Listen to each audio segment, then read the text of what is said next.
والله يا صديقي لما انا انزل لك فيديو وتشوف الفيديو بتاعه وتمشي ما تعمليش فولو ولا لايك ولا اي حاجه، ده برضو تزعلني. يعني انا كده ازعل منك ليه؟ يعني انا ما زعلتكش في حاجه ولا اذيتك في حاجه. ليه لما انت تشوف الفيديو وانت تخسر حاجه يا صاحبي؟ لما تشوف اي فيديو عامه، مش الفرتكه يعني، مش الفرتكه بس، لما تشوف الفيديو عامل واحد اكسبلور وعامل فولو ولايك واكسبلور وكاتب كومنت جميل، يعني هل انا مش هرد عليك؟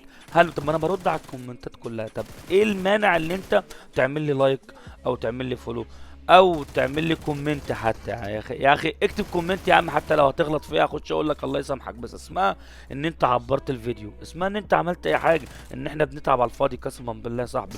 والله العظيم يا اسطى، والله العظيم بشوف ناس 24 ساعه في ال 24 ساعه بتنزل فيديوهات هنا ومفيش تقدير في الفيديوهات بتاعتها، مفيش تقدير خالص خالص نهائي. لما انا انزل لك فيديو اصور ساعه وساعتين وثلاثه وبرضو انت تشوف الفيديو وما تعملش فيه اي حاجة خالص، برضو تسيبه وتمشوا، هل ده طبيعي؟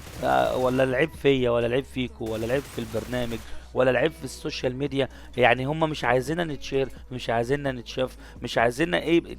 والله العظيم انا دماغي بقت قد كده من كتر التفكير والله.